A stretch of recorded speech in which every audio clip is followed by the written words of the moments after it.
انسان جو ہوتا ہے وہ خارجی اثر ضرور قبول کرتا ہے، اور اب چونکہ زمانہ ہے پرنٹ میڈیا کا، الیکٹرانک میڈیا کا، سوشل میڈیا کا، تو کسی کونے میں کوئی خبر ہوتی ہے تو وہ پھیل جاتی ہے۔ چیزوں کے اچھے اثرات بھی ہوتے ہیں اور بہت زیادہ برے اثرات بھی ہوتے ہیں۔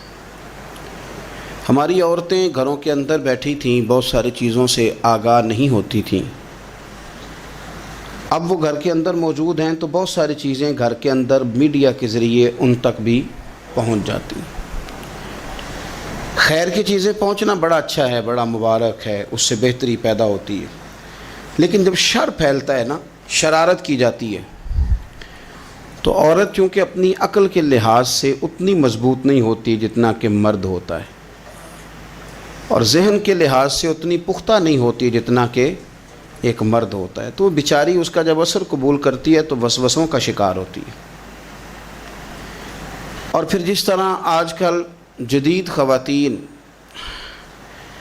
جدت کا لیبل لگا کے سوسائٹی میں آئی ہیں، کہتی ہیں ہم نے سیاسی، سماجی، فلاحی، ملکی، ان سب معاملات کے اندر پورا کردار ادا کرنا ہے، تو وہ چونکہ ایک حسین نعرہ لے کے آتی ہیں، تو ہماری بیٹیاں، بچیاں، بہنیں، مائیں بعض اوقات حالات کے جبر کی وجہ سے، بعض اوقات وسوسوں کی کثرت کی وجہ سے وہ کسی نہ کسی طور پر اس تکلیف کا شکار ہو جاتی ہیں، اور شیطان انہیں اپنی لپیٹ میں لیتا ہے۔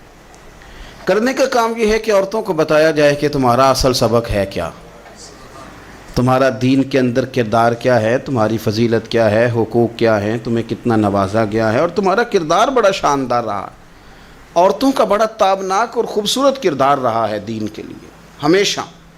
بلکہ جتنے لوگ دین کے لیے تیار ہوئے، عالم ہوں، مجاہد ہوں، غازی ہوں، استاد ہوں، حافظ ہوں، ان سب کو تیار کرنے والی مائیں ہیں، اور وہ پوری جد و جہد کے ساتھ بھیجتیں، تیار کرتیں، محنت کرتیں۔ انہوں نے ان کی تیاری میں بھی اور آبیاری میں بھی خوب کردار ادا کیا۔ اب یہ کہ مزید آنے والی نسل میں جو ہماری بیٹیاں ہیں، ان کو ہماری جو اسلاف میں خواتین گزری ہیں، ایک تو ان کے کردار سے ہمیں آگاہ کرانا چاہیے، تاکہ بچیاں بجائے آج کی کسی جدید عورت سے جڑنے کی بجائے وہ سیدہ عائشہ صدیقہ سے جڑیں، وہ سیدہ پاک سیدہ فاطمہ الزہرا سے جڑیں، وہ جو کنیزیں ہیں حضور صلی اللہ علیہ وسلم کے دین کی، حضرت ام سلیم کے ساتھ جڑیں، حضرت ام شریک کے ساتھ جڑیں، حضرت ام عمارہ کے ساتھ جڑیں، انہوں نے جڑنا ہو تو حضرت ام سلمہ کے ساتھ جڑیں، وہ ان سب خواتین کے ساتھ ان کا تعلق مضبوط ہو۔ اور دوسرا یہ بھی ایک بات یاد رکھیں کہ 40، 50، 60 عورتیں کسی جگہ نکل کے کوئی دھما چوکڑی کرتی ہیں تو وہ 22 کروڑ کے ملک میں رہنے والی ہماری پاک ماؤں کی نمائندہ کبھی بھی نہیں ہو سکتی۔ اس لیے دنیا ان کا چہرہ دیکھ کے، بلکہ ان کا مکروہ چہرہ دیکھ کے، ہمارے گھروں میں حیا کا پردہ پہن کے بیٹھنے والی عورتوں کو اس پر کبھی بھی وہ قیاس نہ کریں۔ الحمدللہ آج بھی مائیں پاک دودھ پلاتی ہیں تو رسول اللہ کا نام جپنے والے بیٹے پیدا ہوتے ہیں۔ تو اس لیے کوئی ایسی مایوسی، کوئی ایسی کمزوری، کوئی یہ نمائندہ نہیں ہے۔ یہ تو چونکہ دنیا میں ہمارے ہاں ہوتا یہ ہے کہ کوئی بندہ کوئی فضول بات کرتا ہے تو میڈیا اس کو کوریج زیادہ دیتا ہے، تو لوگ سمجھتے ہیں پتہ نہیں کیا ہو گیا۔ ایسی کوئی بات نہیں ہے، یہ تو چند لوگ ہیں، وظیفہ خوار ہیں، خریدے ہوئے لوگ ہیں، اور ان کو جان بوجھ کے لا کے یہاں مسلط کیا جاتا ہے، معاذ اللہ پاکستان کی شکل دکھانے میں کچھ اپنے اس میں ملوث ہوتے ہیں، تاکہ ایک بگڑی ہوئی صورت لوگوں کے سامنے پیش کی جائے۔ یہ وطن ہے داتا علی اجویری کا اور بابا فرید الدین مسعود گنج شکر کا، یہ اللہ والوں کا وطن ہے، یہ حضرت محدث اعظم پاکستان کا وطن ہے۔ اس کے اندر اس طرح کے لوگ کس طرح پنپ سکتے ہیں؟ کوئی ان کا وجود نہیں۔ تو قرآن حکیم نے ہمیں کہہ دیا کہ جو بھی نیک عمل کرے وہ مرد ہو یا عورت ہو، تخصیص کوئی نہیں، ہو مومن، مرد ہو چاہے عورت ہو، فَلَنُحْيِيَنَّهُ حَيَاةً طَيِّبَةً، ہم اسے پاکیزہ زندگی عطا فرمائیں گے۔ اللہ کے پیارے رسول صلی اللہ تعالیٰ علیہ وسلم نے ارشاد فرمایا، حضور علیہ السلام ارشاد فرماتے ہیں کہ مختصر سی بات ہے، مسند امام احمد بن حنبل میں، انسان کے لیے جنت میں چلے جانا نا بہت بڑی کامیابی ہے۔ کیوں؟